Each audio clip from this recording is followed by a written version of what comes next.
Hello বন্ধুরা, নতুন আরেকটি ভিডিওতে আপনাদের সবাইকে স্বাগতম। আশা করি আপনারা সবাই ভালো আছেন। আজকে আমরা এই ভিডিওর মাধ্যমে জানতে পারবো জেট ইঞ্জিন কিভাবে কাজ করে। আমরা আমাদের চারপাশে যতগুলো গাড়ি দেখতে পারি, যেমন বাস, ট্রাক, লাইটে, সিএনজি, মোটরসাইকেল, কৃষিকাজের যন্ত্রগুলা, প্রত্যেকটি মেশিন সিলিন্ডার ইঞ্জিনের মাধ্যমে কাজ করে। তো আপনারা যদি জানতে চান যে আসলে এই সিলিন্ডার ইঞ্জিন কিভাবে কাজ করে, তো এরকম আমার একটি ভিডিও রয়েছে এবং ডেসক্রিপশনে সেই ভিডিও লিঙ্কটি দিয়ে দিয়েছি, সেখান থেকে জানতে পারবেন সিলিন্ডার ইঞ্জিন কিভাবে কাজ করে। অন্যদিকে প্লেন, হেলিকপ্টার, যুদ্ধবিমান এইসব জেট ইঞ্জিনের মাধ্যমে কাজ করে। তো আসলে জেট ইঞ্জিন কিভাবে কাজ করে? জেট ইঞ্জিন কাজ করে নিউটনের 3 নম্বর ল অনুসারে, অর্থাৎ প্রত্যেক ক্রিয়ারই একটি সমান ও বিপরীত প্রতিক্রিয়া রয়েছে। ফ্যানের মাধ্যমে সামনের বাতাসটাকে সে টেনে এনে পিছন দিকে জুড়ে ধাক্কা দেয় এবং প্লেনটা সামনের দিকে এগোতে থাকে। তো এই প্রসেসটা আমরা অ্যানিমেশনের মাধ্যমে দেখব, যাতে আমরা আরও ভালো করে জিনিসটা বুঝতে পারি। তাহলে চলুন শুরু করা যাক। তার আগে আপনি যদি এই চ্যানেলে নতুন হয়ে থাকেন, তাহলে অবশ্যই চ্যানেলটি সাবস্ক্রাইব করবেন এবং পাশে থাকা বেল আইকনটি অন করে দেবেন পরবর্তী ভিডিওগুলোর নোটিফিকেশন সবার আগে পাওয়ার জন্য।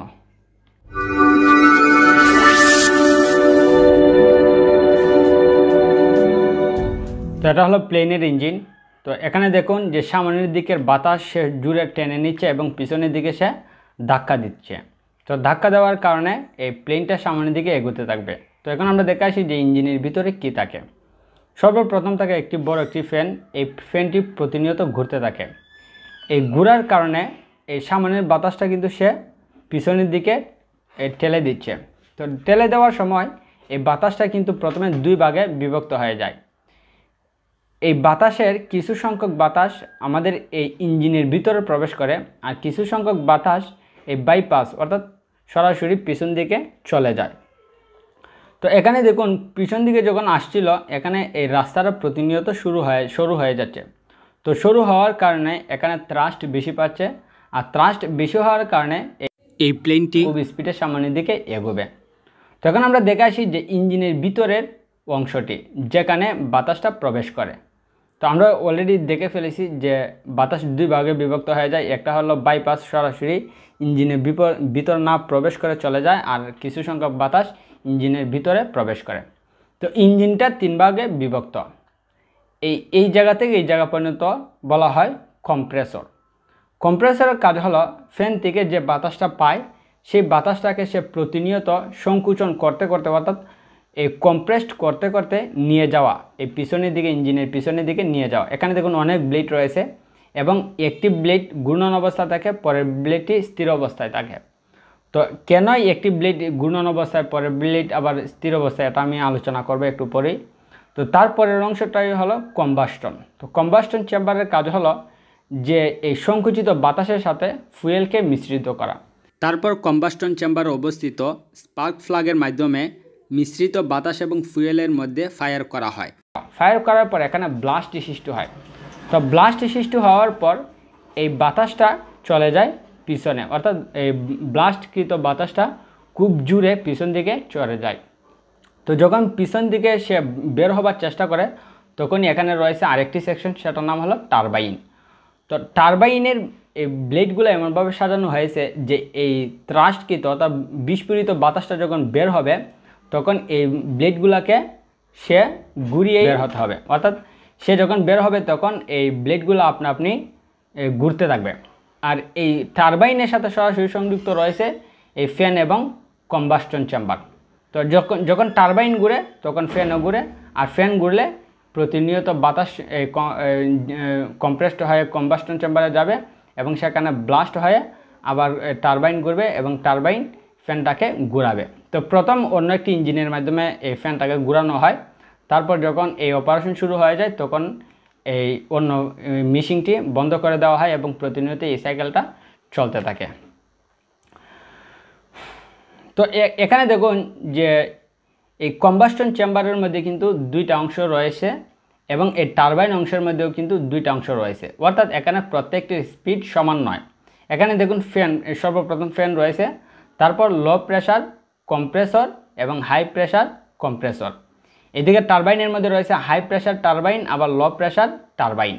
ফ্যান লো প্রেশার কম্প্রেসর এবং লো প্রেশার টারবাইন একই স্পিডে ঘুরে। আবার এইদিকে হাই প্রেশার কম্প্রেসর এবং হাই প্রেশার টারবাইন একই স্পিডে ঘুরে। কারণ কি?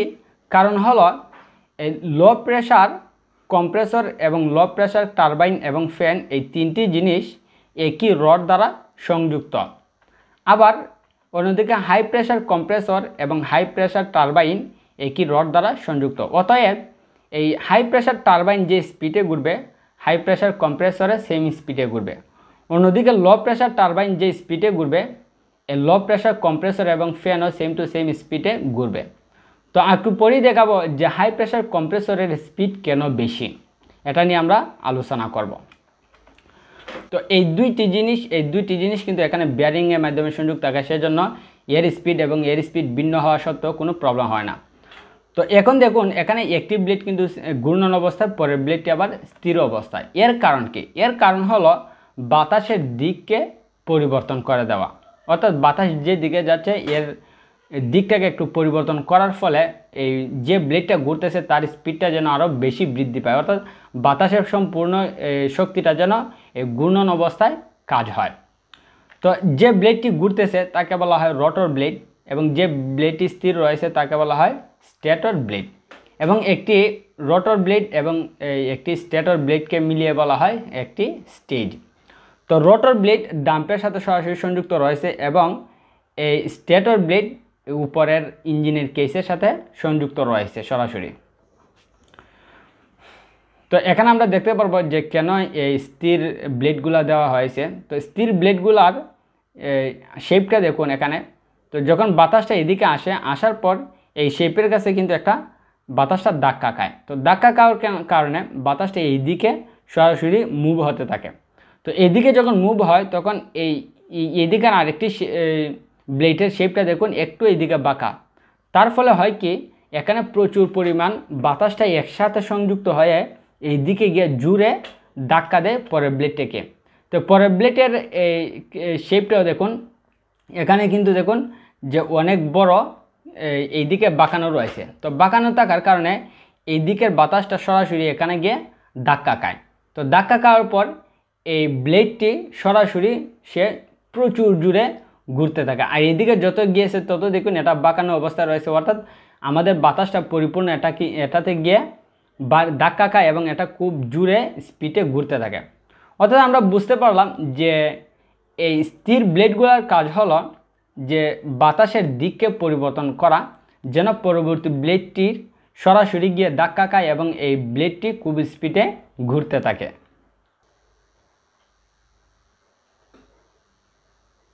তো এখন আসুন যে আসলে ইঞ্জিনটা কিভাবে কাজ করে।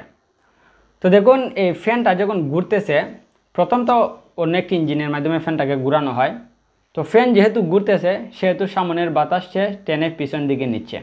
তো নেওয়ার পর একটি অংশ চলে যাচ্ছে সরাসরি বাহির দিকে আর একটি অংশ ঢুকে যাচ্ছে আমাদের ইঞ্জিনের ভেতরে। তো ইঞ্জিনের ভেতরে যে বাতাসটা ঢুকতেছে ঢুকার পরে এখানে প্রচুর ব্লেড রয়েছে।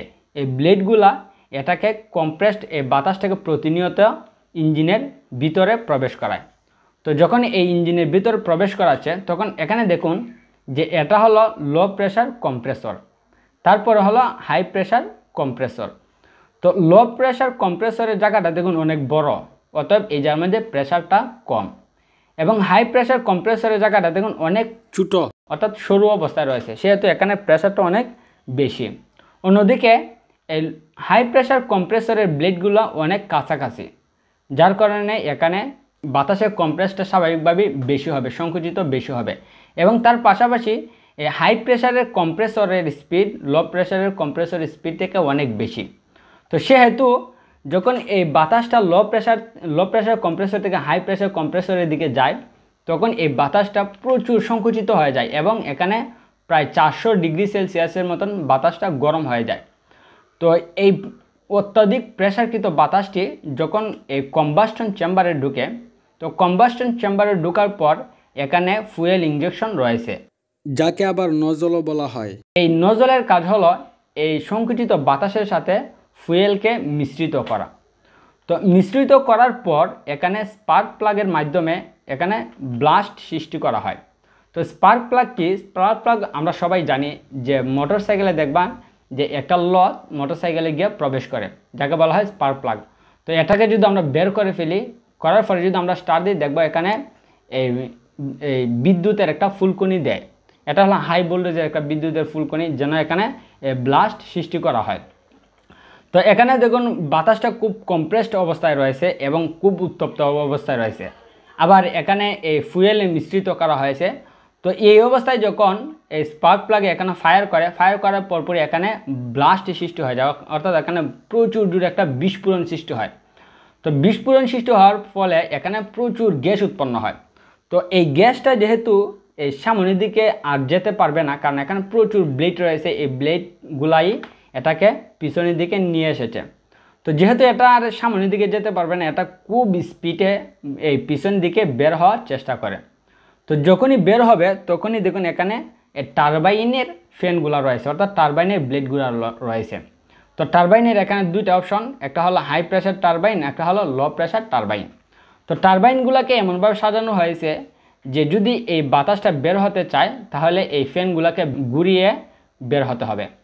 তো এই হাই প্রেশার টারবাইনের ফ্যানগুলো খুব ছোটো ছোটো, অর্থাৎ একেবারে কাছাকাছি অবস্থা রয়েছে, সেহেতু এর স্পিডও অনেক বেশি হয়।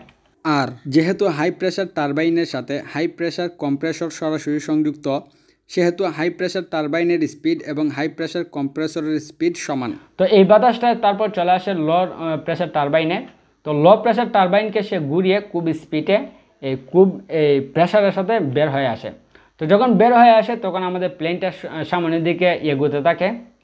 আর এইদিকে লো প্রেশার টারবাইন যেহেতু ঘুরতেছে, সেহেতু এই লো প্রেশার টারবাইন সরাসরি সংযুক্ত লো প্রেশার কম্প্রেসর এবং ফ্যানের সাথে। অতএব এই লো প্রেশার টারবাইন ঘুরলে আমাদের ফ্যান ঘুরবে এবং কম্প্রেসর ঘুরবে, এবং কম্প্রেসর ঘুরলে বাতাসটা প্রতিনিয়ত ইঞ্জিনের ভিতরে ঢুকবে। আর ইঞ্জিনের ভিতরে ঢুকলে এখানে আবার পুনরায় ব্লাস্ট হবে, আর ব্লাস্ট হলে আবার সে পুনরায় পিছন দিকে যাবে এবং আমাদের টারবাইনটাকে অবিরত ঘুরাতে থাকবে। তো এইভাবে আসলে কাজটা করা হয়। এটা আসলে এখন ইঞ্জিনটা স্টার্ট হওয়ার পর এটা আসলে অটোমেটিক হয়ে যায়, অর্থাৎ এই টারবাইনের মাধ্যমে সে প্রতিনিয়ত এই ফ্যানটাকে ঘোরায় এবং এই ফ্যানের বাতাসটি আবার কম্বাস্টন চেম্বারে যায়, আবার এই কম্বাস্টন চেম্বার থেকে আবার ব্লাস্ট হয়ে টারবাইনকে ঘোরায়, আর টারবাইন আমাদের ফ্যানটাকে পুনরায় আবার ঘোরাতে থাকে। তো আশা করি বুঝতে পেরেছে যে আসলে এই প্লেনের ইঞ্জিনটা কীভাবে কাজ করে। এটা একটা সিম্পল ডিজাইন, এর মাধ্যমে ইঞ্জিনটা খুব স্পিডে ঘুরতে পারে। এবং তো যখন ফুয়েল ইঞ্জেকশনে আমাদের বাতাসটা চলে আসে, তখন যদি আমরা এই জায়গার মধ্যে ফুয়েলের পরিমাণটা আরও বেশি বৃদ্ধি করি, তখন এই ব্লাস্টের পরিমাণও বেশি হবে। আর ব্লাস্টের পরিমাণ বেশি হলে টারবাইনটাও আরও বেশি স্পিডে ঘুরবে, আর টারবাইন আরও বেশি স্পিডে ঘুরলে ফ্যানটাও খুব স্পিডে ঘুরবে, আর ফ্যান স্পিডে ঘুরলে আমাদের প্লেনটা খুব দ্রুত গতিতে সামনের দিকে এগোতে থাকবে। তো যদি ভিডিওটি ভালো লাগে তাহলে অবশ্যই চ্যানেলটি সাবস্ক্রাইব করবেন এবং পাশে থাকা বেল আইকনটি অন করে দেবেন পরবর্তী ভিডিওগুলোর নোটিফিকেশন সবার আগে পাওয়ার জন্য। ভালো থাকবেন, সুস্থ থাকবেন, আল্লাহ হাফেজ।